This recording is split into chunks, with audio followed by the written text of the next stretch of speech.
Bonsoir, bonsoir, bonjour. C'est Aidé Congo Basango Télévision. Comme toujours, avant de commencer notre émission, nous disons merci à Dieu. Nous disons merci à nos chers abonnés et téléspectateurs qui nous suivent partout dans le monde et en RDC. Bande Konanga, soyez les bienvenus. À la une, chers téléspectateurs, et Yindi Bandiko. Na Sud Kivu. Interdiction des militaires de travailler dans des carémini. Les occasions oyo to kanga batu bele ou bazwa ko yako yiba ba minere na biso. Parce que au mona soda et puis à la tribu lamba faire dessert. Mais à ça ne coûte faire dessert ta duka teni wana. Alors que armée a kogi jamais kozala kuna eza violation des consignes. Soki ezaya kubati la karémini bakoya ouvertement na bakonzi kozwa autorisation nyonso oyo bamba kosala kuna. Alors mibeko kweno auditorat militaire boko yoka bandiko tokotiela bino. Parce que mboka na biso ba minere eza ko katsa ngambo ya ba Burundi ba Rwanda likolo ya makambo oyo. Ba chinois ba du message moko clair boko yoka bandiko. Ceux qui bazana besoin ya armée babate la karémini na bango bakoya officiellement ezate oyo bazozwa na mayuya violation de consignes parce que auditorat m'a expliqué clairement que bazana police de mine musana bango ba yekola ndengeni ya kobatela ba karémini. Alors il est interdit na batoyo ba travailler na ba karémini. Avançons. Sud Kivu. Bandeko eyindi interdiction des militaires de travailler dans des carémini. Bandeko. Sud Kivu. L'auditorat militaire interdit aux militaires de travailler dans des carémini. L'auditorat militaire supérieur près de la cour du Sud Kivu, le colonel magistrat Jérôme Bayawa Obokoyo Katokotie Labino met en garde les militaires FARDC, présents sur les sites miniers, sur toute l'étendue de la province du Sud Kivu. Il renseigne que de telles pratiques tombent sous le coup de violation des consignes et promet d'appliquer la rigueur de la loi à l'endroit des récalcitrants. Donc, bateau bako yokate, bako tomber sous la rigueur de la loi. Parce que ça possibilité. Bon, vandi na bino kaka. Bon, coopérer la marque na bino, l'État a évité. Et sa violation des consignes. Voilà la situation de son parcours. L'heure est grave. Il est strictement interdit aux militaires de mettre leurs pieds dans des carémini. C'est le travail de la police des mines et non des forces armées de la RDC. C'est la violation des consignes parce qu'il y a une consigne interdisant ce genre de comportement, indique le colonel magistrat Jérôme Bayawa. Mais sa possibilité, bokepe na kati ba minero, neti wana, bota na photo wana. Aso chimola na il est interdit au FARDC ya kosala na kati ya mine, ya koluka ba minere. Ba chinois ba du message moko très important bandiko tozo yao. Nous demandons à nos amis de la société de répertorier tous ces cas, qu'ils viennent me voir.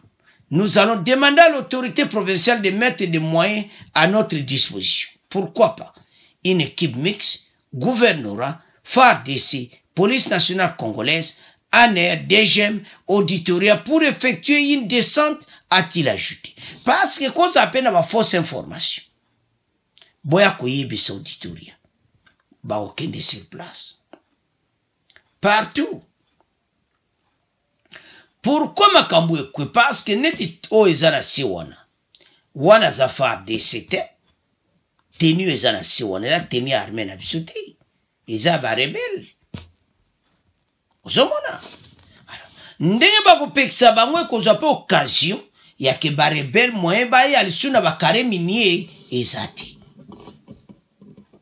bokomona rebelle alatine tenue militaire na kati ya carré minier wow.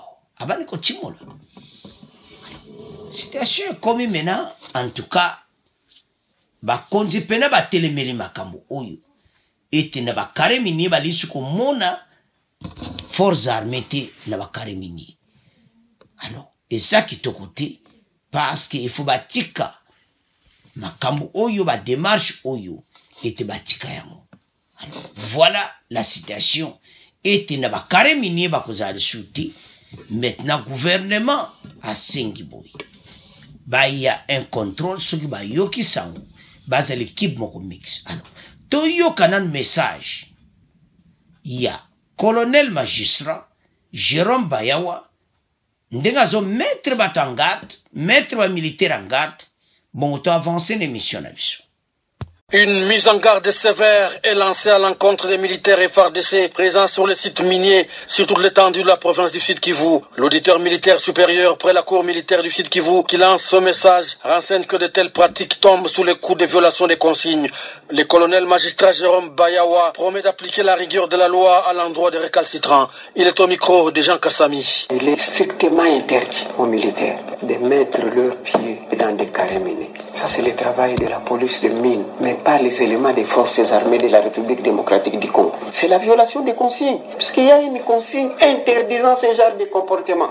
Si vous violez cette consigne, vous tombez dans les coups de violation des consignes. Même les propriétaires des carrés miniers, ils vont vers les militaires. J'ai un carré minier, venez sécuriser, vous aurez aussi votre part. C'est un acte d'incitation des militaires à commettre des actes contraires au devoir ou à la discipline militaire. Demandez à nos amis de la société civile de répertorier tous ces camps qui viennent me voir. Nous allons demander à l'autorité provinciale de mettre des moyens à notre disposition. Pourquoi pas une équipe mixte, gouvernorat, FARDC, PNC, ANER, DGM, auditorat, pour effectuer une descente. Il y a aussi des fausses informations. On peut alerter alors qu'il n'y a rien. Bande kotolandi biso nyonso auditeur supérieur militaire bayindisi balobi forces armées akoza na mabulu te na bakare minier te eza musala ya la police de mine bande ko makambo tango zobima bima boye elaksi ke kuna nabo bazouta ngambu azani na tenine to mwana foto wana oza na si teni wana eza ya FARDC te auti wapi ozomona barme oyo bavoisin donc bavoisin bakoma koutilize na bango baforce armée na biso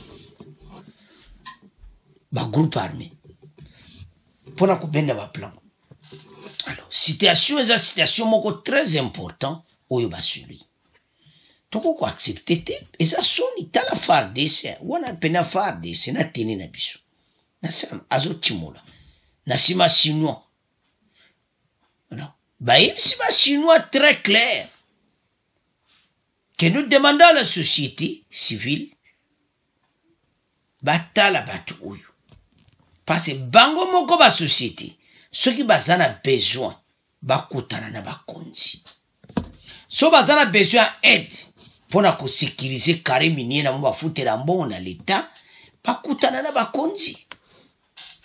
L'heure est grave.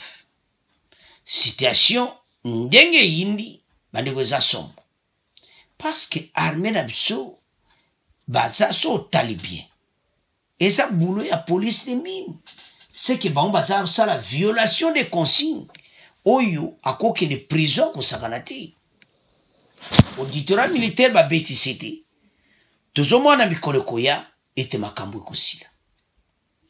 Il est strictement interdit aux militaires de mettre leurs pieds dans des carrés miniers toujours à la photo. Ça, c'est le travail de la police des mines et non des forces armées de la RDC. C'est la violation des consignes. Parce qu'il y a une consigne interdisant ce genre de comportement. Voilà. Message yokani. En tout cas, bakonzi, eze sengoko yoka makamba boyi. Pays oyo e wuti na makamba ndenge na ndenge. Moto aza oyo kakazani force armée akomo timoli ba minere. Non, la photo nous montre ça très clair.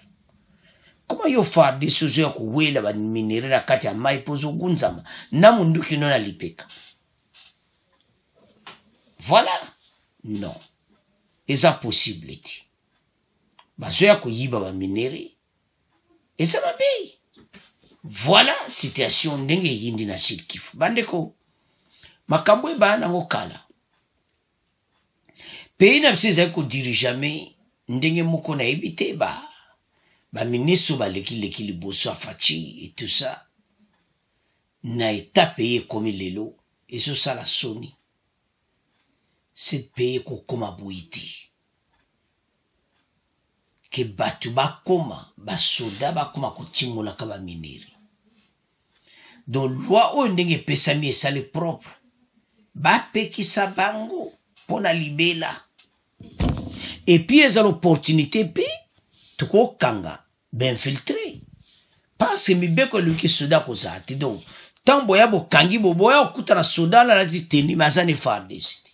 Azana ni infiltré. Groupe armé. Yaba voisin. Awuti be di banda ega ko chimula ba minere. Et ça pena kitoko. Poto kanga ba oyo bazoya irrégulièrement ko chimula ba minere na biso.